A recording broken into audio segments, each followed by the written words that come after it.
Hi, I'm finishing the valve job on the CB900 here. My mom's pastor friend Mike gave to me because I used to own a motorcycle shop and it was collecting rust in his garage because he's got a newer motorcycle. And he gave it to me. I was like, yeah, I'll take it for sure. And it's got some hop-ups on it. It's a pretty sweet bike, really. I'm going to do a semi-restoration on it. But I'm in my storage unit / shop. And it needed a valve adjustment. It was hard to start, cold starting, and spitting and backfired a little bit until it warmed up, and then it wouldn't wind out all the way. Those are all clear indicators of valve adjustment as long as it's hitting on all four. And I made videos about the teardown, but I somehow deleted them without realizing it. But that's not what this video is about. Here's my chart about the valve adjustment. You get your initial readings. See, well, I got the shims kind of laid out, so I'm not going to move that. But you take initial readings and see if you have clearance or if you don't have clearance. Like, where did I come out here? Like, these were my initial readings right there. And you can see I had 0, 0, 0, 0 on the intake valves. So meaning I couldn't get a feeler gauge to fit in there, even my smallest one. So it was 0 or less. So you kind of guesstimate what shim size you're going to need, because you pull it out, you see what size your shim is. Down here is what the shim sizes were. And then you figure out the difference you need to drop down shim sizes in order to make it work. Well, the problem with it is with these old bikes, it can be hard to get the shims that are the right size. And if you find them, you might have to buy a whole kit, or you might need several of them. They could be, the kit could be $150, so you only get a few of them, or you might buy individuals from someplace at, $7, $10 a piece. And if you need 5 or 6 of them, that's $50-$60 for some shims, right? Well, since it's an old bike, it's, not a customer bike either. It's my bike. And I used to run my shop, and I still work on things, so check it out. This is what I did once on a bike back in the day. It was a GS 850, I believe, when I first did this. It has shims also. And I had a totally different setup. I've been out here building things and contraptions, trying to make it so that I could have a machine that would grind my shims to a smaller size. Because what happens is the valve recedes into the head, and the valve seats will go back, it will sink, and you lose clearance. So it's never the case where there's a big gap in your valves.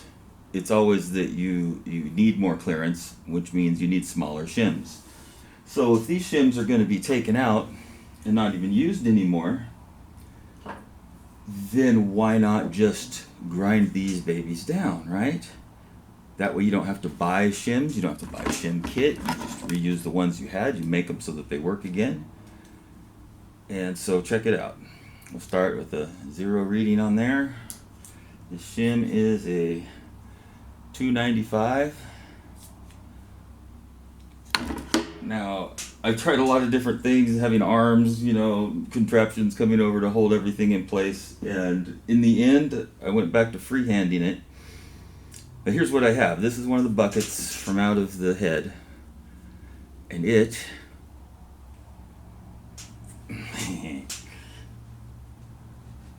is held in place by a stack of neodymium magnets that are slid. They just happen to fit right nicely inside of this brass bushing, which also has a brass bushing first to create a shoulder. Now these can spin independently of each other, but the bucket can also spin because it just happens to be the right size. I got these at Park Rose Hardware. It's a bronze shim. It's perfect fit, and the magnet pulls it tight onto there to the little nub inside of the bucket that actually makes contact with the valve, which I can show you if I can pull it apart again. Okay. So you got the bushing inside of a bushing. So you have a shoulder for the neodymiums to sit on. This pulls them, and they get wedged in there really. This makes contact with that inner nub, which uses the magnetism to help keep the shim in the bucket, because it will fall out of there without it. Just enough magnetism to keep it in there. And then to hold it in place, since the magnets are so strong, I get a piece of steel. This isn't working perfect, but it's working well enough. I mean, you can hear it makes pretty good contact in there. And this allows me to pivot a little bit. There's a little giveaway there so that it stays flush, because you wiggle around a little bit, you're liable to lose your flush, and you need these to be flush. So we start this with a 295. Oh, it's noisy out there right now. Okay, we might as well do this.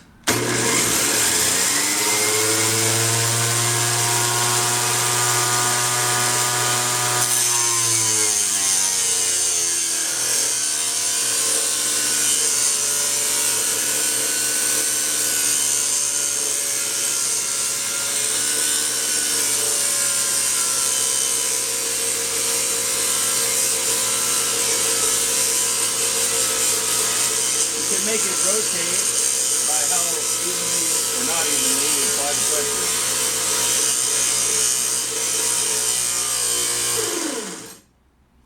I got my hand on the off here because if it starts chattering or jittering, you don't want to, just the magnetic bond to break and this go flying across the room or something. But got a nice little shine going there. Give it a little bit more here.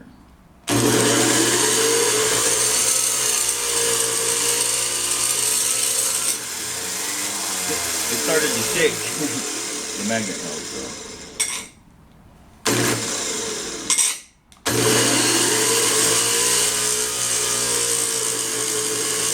didn't have it flush.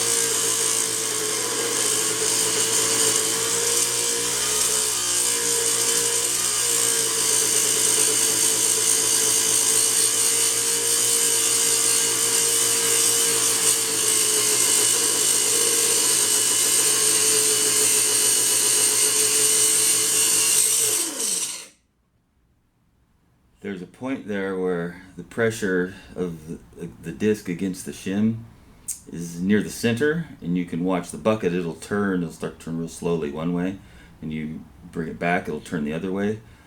That's where you want it to be, and you just let it rotate slowly one way, and then you bring it back so it rotates slowly the other way. That way you're staying flush, and it's getting an even sheen on it there. No worries of it being non-flush, which is the concern. I wonder how much it's taken off so far. I don't think we're there yet. Let's go one more time.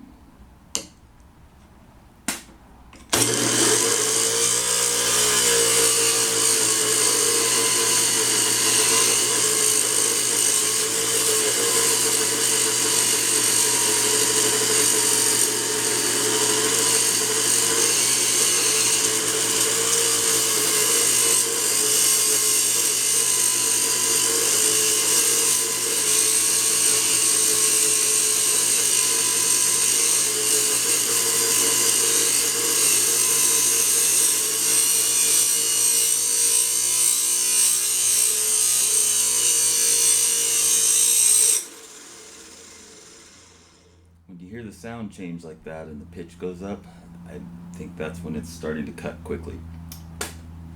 Whew, it's hot this time. Douse it a little bit, see what it reads.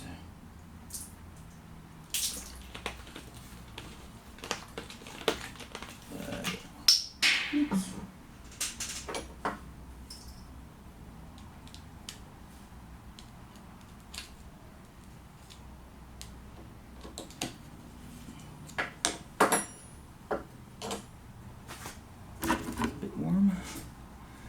Let's see here.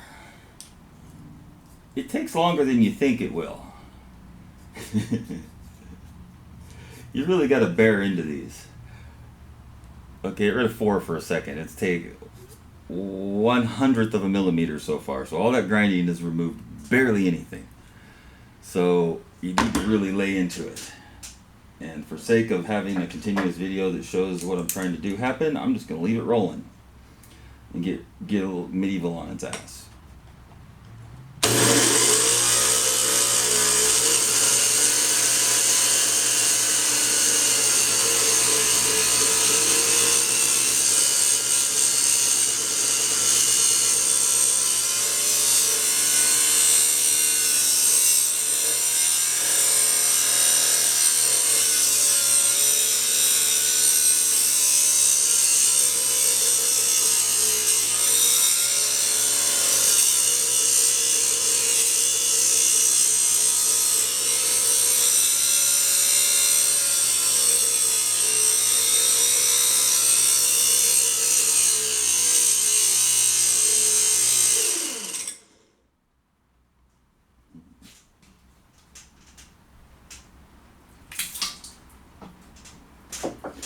I know it's not there yet, but let's see if that see how much that took off. Give you an indication of how much you got to grind on that. This isn't the best grinding surface either. I think something with more of a stone, but it's got to be perfectly flush. So that's the key factor there. Let's see what we got down to. Oops.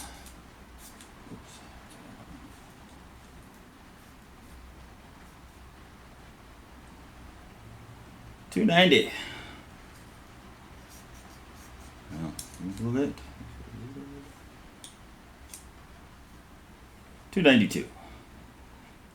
You can fudge it just by pushing a little bit there. So basically about 290, 292, probably 292. So we've gone down a little bit so far. So, a few more times, really bear into this thing and it will take it right down to what it needs to be. And then I don't have to buy valve shims and I don't have to wait for them to get delivered and I don't have to buy a valve shim kit. These are my other ones I've done already. I just use the Sharpie and, right on it. This one got dished in the middle a little bit, but it's still okay. The dished side, because I was trying to do a lot of different methods of getting the bulk of it cut down, and I might do that with this one. Whereas you use the edge here, because this rotozip's got a rotating head on it, and you turn it sideways so that the edge, and it will really chew into it quickly and get the bulk of that down. And then you flip it back over, and you do this method for getting it smooth and flush again. But anyway, that's what I've got going on, and that's a trick so you don't have to wait for valve shims, buy valve shims, or, just grind them, make sure they're flush. Get a $20 micrometer from Harbor Freight. All right, have a good day.